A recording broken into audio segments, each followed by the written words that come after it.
ایک شخص نے حضور کی بارگاہ میں عرض کیا، حضور کون سا اسلام بہتر ہے، یعنی اسلام کی کون سی صورت جو ہے وہ بہتر ہے؟ تو آقا کریم نے جو جواب دیا سنیے، فرمایا تو کھانا کھلائے اور سلام کرے اس کو جس کو جانتا ہے اور جس کو نہیں بھی جانتا۔ حضرت غوث اعظم رضی اللہ تعالی عنہ اسی حدیث کی تشریح میں کہتے ہیں، آدھا فقر بھوکوں کو کھانا کھلانا اور ننگوں کو لباس پہنانا ہے۔ تو ضرورت مندوں کی ضرورتیں پوری کرنا اور ان کی ضروریات کا خیال رکھنا یہ اسلام ہے۔ ایک اور حدیث میں آقا کریم علیہ الصلوۃ والسلام نے ارشاد فرمایا، اتنی دیر تک کوئی شخص مومن نہیں ہو سکتا جب تک کہ اس کی یہ کیفیت نہ ہو کہ وہ اپنے ہمسایوں کا خیال رکھے، اور جو شخص پیٹ بھر کے سو گیا اور اس کے ہمسائے بھوکے رہے تو میرے حضور نے فرمایا کہ یہ شخص مومن ہی نہیں ہو سکتا ہے، یعنی ایمان کی تکمیل نصیب نہیں ہوتی جب تک اپنے اطراف کے لوگوں کی ضروریات کا خیال نہ رکھے۔ تو ایمان کیا ہے؟ ہماری جو سمجھ میں آیا ایمان وہ ضرورت مندوں کی ضرورتوں کو پورا کرنا ہے، دکھیوں کا حال پوچھنا ہے، مریضوں کی عیادت کرنا ہے، بھوکوں کو کھانا کھلانا ہے، ننگوں کو لباس پہنانا ہے، پیاسوں کو پانی پلانا ہے۔ بلکہ ایک حدیث میں آتا ہے کہ اللہ تعالیٰ جل شانہ قیامت کے دن بندے سے کہے گا، ابن آدم میں بیمار ہوا تو میرا حال نہیں پوچھنے آیا، میں بے لباس تھا تو نے مجھے لباس نہیں دیا، اور مجھے تو نے کھانا نہیں کھلایا۔ تو وہ بندہ حیرت سے کہے گا، مالک تو بیمار ہوتا ہے؟ تو ارشاد فرمایا جائے گا کہ میرا فلاں بندہ بیمار تھا، اگر تو اس کا حال پوچھنے جاتا تو گویا تو نے میری بیمار پرسی کی۔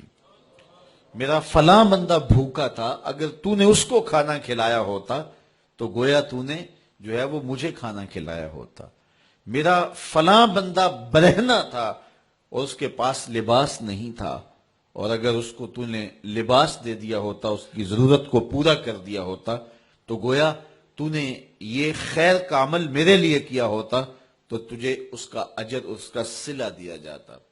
تو اللہ تعالی جل شانہ اپنے بندوں کو اپنے حقوق کے ادا کرنے کی تلقین بھی کرتا ہے اور اپنے بندوں کے حقوق کو ادا کرنے کی تلقین بھی کرتا ہے۔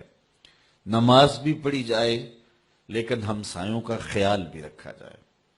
ایک بندہ نمازیں پڑھتا ہے لیکن ہمسائے بھوکے ہیں تو اس کی نماز کیسے قبول ہوگی؟ میں آپ کے سامنے حضور کی سیرت کا ایک واقعہ رکھنا چاہتا ہوں جس کو کتب صحاح میں ذکر کیا گیا ہے، اور وہ اس طرح کہ آقا کریم تشریف لائے اور حضور نے وضو کیا تو حضور کے وضو کا پانی صحابہ زمین پر نہیں گرنے دے رہے، وہ وضو کا پانی غسالہ اپنے ہاتھوں پہ لے کے اپنے چہروں پہ مل رہے ہیں، اور جس کو وہ پانی نہیں ملتا تو وہ ان گیلے ہاتھوں سے ہاتھ رگڑ کر کے اپنے چہرے پہ ملتا ہے۔ کائنات کے اندر یوں کسی سے کسی نے محبت کی نہیں ہے جس طرح صحابہ نے میرے حضور سے کی ہے۔ تو فرمایا کہ ما یحملکم علی ھذا، تمہیں اس بات پر کس نے ابھارا کہ تم میرے وضو کے پانی کو بھی زمین پہ نہیں گرنے دیتے؟ تو انہوں نے کہا اللہ اور اس کے رسول کی محبت نے۔ آپ نے حکم تو نہیں دیا اس کا، لیکن آپ کی محبت ہے کہ ہم یہ کر رہے ہیں۔ تو حضور علیہ الصلوۃ والسلام نے ان کی نفی نہیں کی، لیکن ساتھ فرمایا کہ تم میں سے اگر کوئی چاہتا ہے کہ اللہ رسول سے محبت کرے اور اللہ اور اس کا رسول پھر اس سے محبت کرے، وہ اپنے ہمسایوں کے ساتھ سلوک اچھا کرے۔ تو اپنے ہمسایوں کے ساتھ سلوک اچھا کرے اور نماز بھی پڑھے، یہ اسلام ہے۔ ہم ادھورا اسلام اختیار کرتے ہیں، پورا اسلام اختیار نہیں کرتے۔ نماز ہم پڑھیں گے، ہر سال عمرہ بھی کریں گے، حج پہ بھی جائیں گے، لیکن ناپ تول میں کمی کریں گے۔ تو یہ پورا اسلام نہیں ہے۔ پورا اسلام یہ ہے اپنی زندگی کے ہر انداز کو اسلام کے بتائے ہوئے طریقے کے مطابق ڈھال لو۔ حضور علیہ الصلوۃ والسلام جو دین لے کر آئے، جو اسلام لے کر کے آئے، وہ ہماری پوری زندگی پر حاوی ہونا چاہیے۔ سورہ المجادلہ کے اندر اتنا ادب سکھایا، یا ایھا الذین آمنوا اذا ناجیتم الرسول فقدموا بین یدی نجواکم صدقہ، اے ایمان والو جب میرے نبی علیہ السلام سے بات کرنے کا ارادہ ہو تو ایسے نہ آ جایا کرو، پہلے گھر جاؤ، پھر صدقہ لو، پھر فقیر ڈھونڈو، پھر خیرات کرو، پھر میرے نبی کی چوکھٹ پہ آؤ، تمہیں پتہ چلے کس بارگاہ میں جا رہے ہیں۔ جس طرح نماز سے پہلے وضو کیا جاتا ہے، حضور سے ملاقات کرنی ہے تو پہلے صدقہ کرو۔ یہ آیت کریمہ نازل ہوئی، حضرت علی المرتضیٰ نے کچھ صدقہ کیا اور حضور کی خدمت میں آئے اور 10 مسائل پوچھے، فوراً حکم منسوخ کر دیا گیا۔ حکم منسوخ کیوں کیا گیا؟ صحابہ غریب ہیں، تو غریب لوگ تو پھر حضور سے کوئی بات نہیں پوچھ سکیں گے، وہ تو حضور سے سرگوشی نہیں کر سکیں گے، کوئی مسئلہ دریافت نہیں کر سکیں گے، تو صحابہ کی غربت کا لحاظ کرتے ہوئے اس آیت کریمہ کا وجوب اٹھا لیا گیا، اس کو منسوخ کر دیا گیا۔ مجھے آپ یہ بتائیں، سادہ سا سوال ہے، کیا اللہ کو آیت کریمہ کے نازل کرنے کے بعد پتہ چلا کہ یہ صحابہ غریب ہیں، یا اللہ کو پہلے ہی پتا تھا؟ تو پھر اللہ کو جب پہلے ہی پتا تھا تو پھر حکم نازل ہی کیوں کیا؟ تو اس سے ایک شعور دینا مقصود تھا کہ تمہاری غربت کا لحاظ رکھتے ہوئے حکم واپس لے رہے ہیں، ورنہ میرے محبوب کی آبرو کا تقاضا یہی ہے کہ پہلے صدقہ کیا کرو، پھر میرے محبوب کی چوکھٹ پہ آیا کرو۔ تو یہ بتائیے کتنی حساس اور کتنی نازک بارگاہ ہے۔ اور پھر آگے ارشاد فرمایا اسی صورت میں، اے ایمان والو میرے نبی کی آواز سے آواز بھی اونچی نہ کرو، اگر تمہاری آواز بھی اونچی ہو گئی عمل ضائع کر دوں گا اور تمہیں خبر بھی نہیں ہونے دوں گا۔ یہ کتنی سخت مار ہے کہ صرف آواز اور لہجہ بلند ہو گیا تو عمل اکارت ہو جائیں گے، سب کچھ لٹ جائے گا اور تمہارے نامہ اعمال زیرو ہو جائیں گے اور تمہیں پتہ بھی نہیں ہوگا۔ تم کہو گے اکاؤنٹ میں بڑے پیسے ہیں، اکاؤنٹ بھرا پڑا ہے، لیکن لٹ جاؤ گے اگر تمہارا لہجہ بھی بلند ہو گیا۔ امام مالک نے اللہ اکبر 40 سال تک حضور کے روضہ انور کے پاس بیٹھ کے درس حدیث دیا ہے، اور 40 سال میں ایک بار بھی ایسا نہیں ہوا کہ حدیث کے کتاب کے ورق کے پلٹنے کی آواز بھی پیدا ہوئی۔ یہ محبت والوں کا انداز زندگی ہے۔ حضرت صاحب بن یزید کہتے ہیں میں مسجد نبوی کے کونے میں بیٹھا تھا، کسی نے مجھے کنکر مارا، اور جب کنکر مارا تو میں نے پلٹ کے دیکھا تو وہ حضرت عمر تھے رضی اللہ تعالیٰ عنہ۔ تو میں نے اٹھ کے ان کے پاس جا کے حاضری دی اور میں نے کہا آپ نے مجھے کنکر کیوں مارا ہے؟ تو وہ کہنے لگے وہ فلاں 2 آدمی جو باتیں کر رہے ہیں ان کو بلا کے لاؤ۔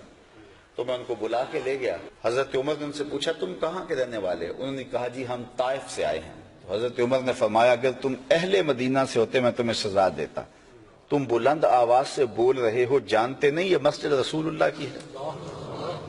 تو یہ اتنی نازک اور اتنی حساس بارگاہ ہے۔ علامہ اقبال علیہ رحمہ تو کہا کرتے تھے کہ لوگ باتیں کرتے ہیں، میں تو یہ بھی گوارا نہیں کرتا کہ کوئی یہ کہے کہ تیرے پیغمبر کے کپڑے بھی میلے تھے، میں تو اس کی بھی گوارا نہیں کرتا۔